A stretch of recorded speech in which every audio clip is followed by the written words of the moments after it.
Hello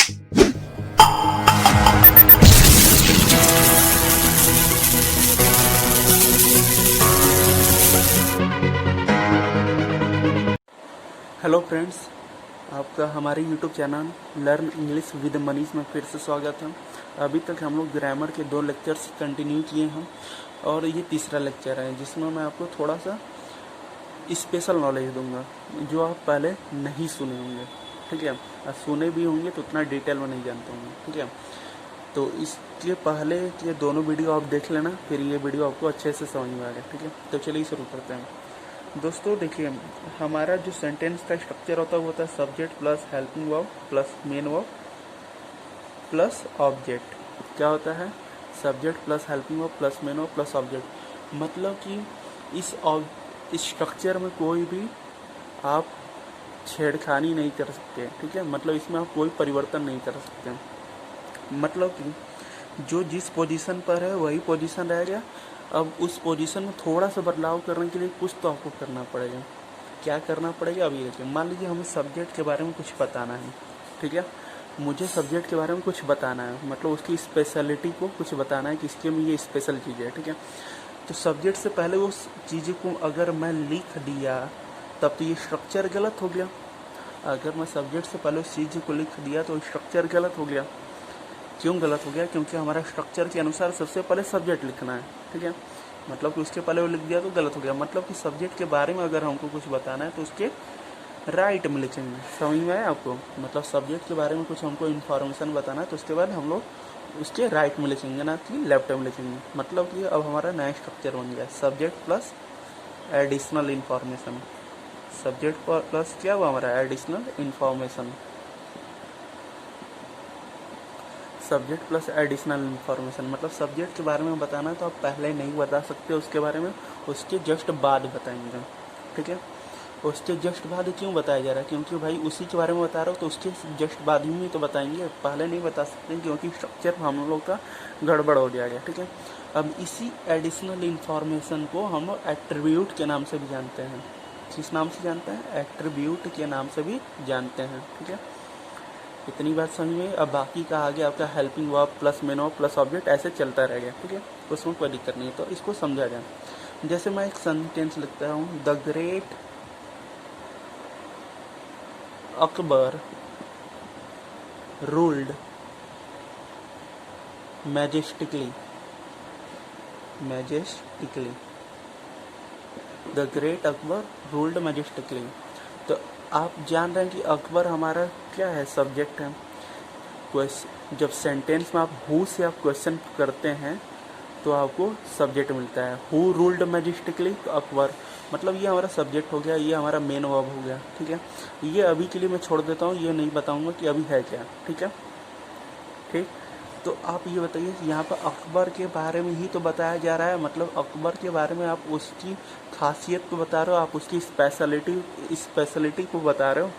मतलब आप उसके पहले बता रहे हो, जो कि स्ट्रक्चर गलत बना दे रहा है। मतलब कि द ग्रेट यहाँ पर नहीं होगा तो इसका क्या हो जाएगा?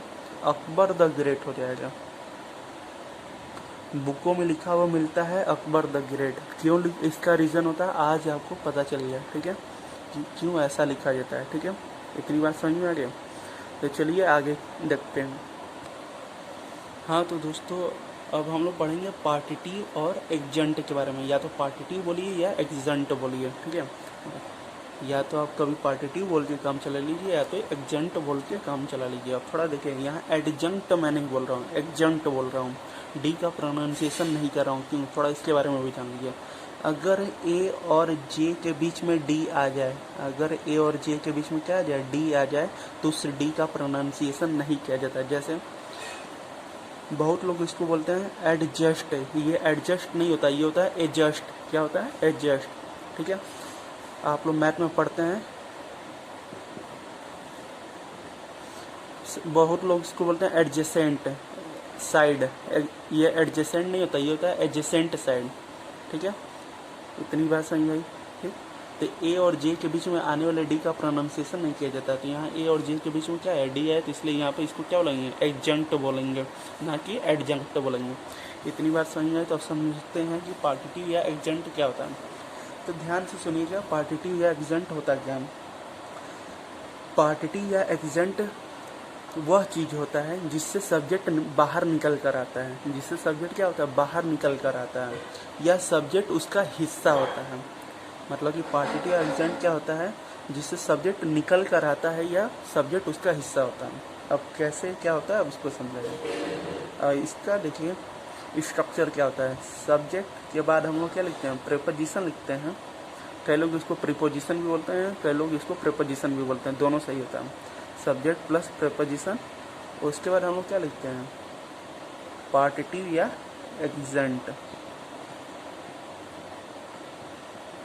ठीक है, सब्जेक्ट प्लस प्रेपोजिशन प्लस पार्टिटिव या एग्जेंट। देखिए कैसे क्या होता है, जैसे the principle of my college had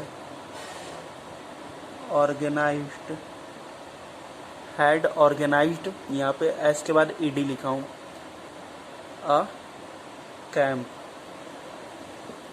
मतलब कि जो हमारे कॉलेज के प्रिंसिपल थे उन्होंने एक कैंप का आयोजन किया है। ठीक है, अब देखिए कॉलेज से ही हमारा क्या आया है। देखिए सबसे पहले प्रिंसिपल हमारा सब्जेक्ट हो गया, ऑफ क्या हो गया, प्रीपोजिशन हो गया। अब प्रीपोजिशन के बाद हम लोग क्या लिखे हैं, पार्टिटिव या एग्जेंट लिखे हैं। तो ये बताइए कॉलेज के ही तो रिलेटेड, कॉलेज से ही तो रिलेटेड है प्रिंसिपल। कॉलेज से अगर रिलेटेड प्रिंसिपल नहीं होते तो उनको प्रिंसिपल क्यों बोला जाता है, चाहे कॉलेज से ही तो उनका संबंध है। ठीक है, ये बात होती है पार्टिटिव या एग्जेंट की। ठीक है, और एक बात हमेशा याद रखिएगा, सब्जेक्ट ये प्रीपोजिशन हो गया। अब प्रीपोजिशन के बाद कुछ भी आए, प्रीपोजिशन के बाद आने वाला सबसे पहला चीज़ जो भी आए, प्रीपोजिशन के बाद आने वाला सबसे पहला चीज़ जो भी आए, जो भी आएगा मतलब कि या तो वो नाउन हो गया या तो प्रोनाउन हो गया, वो या तो नाउन हो गया या तो प्रोनाउन हो गया। अब कॉलेज क्या है, नाउन है, कॉलेज क्या है, नाउन है। तो प्रीपोजिशन के बाद हमेशा नाउन या प्रोनाउन आता है, और ये नाउन या प्रोनाउन जो होता है वो प्रीपोजिशन का ऑब्जेक्ट होता है। किसका ऑब्जेक्ट होता है, प्रीपोजिशन का ऑब्जेक्ट होता है। इतना बात हमेशा याद रखिएगा कि प्रीपोजिशन के बाद जो भी पहला नाउन या प्रोनाउन आए वो उस प्रीपोजिशन का क्या होता है, ऑब्जेक्ट होता है। तो आज का वीडियो आपको अच्छा लगा होगा तो लाइक करना, शेयर करना, कमेंट करना और बताना कि यहाँ पर फ्री में पढ़ाया जा रहा है अपने दोस्तों को। ठीक है, धन्यवाद दोस्तों, जय हिंद, जय भारत।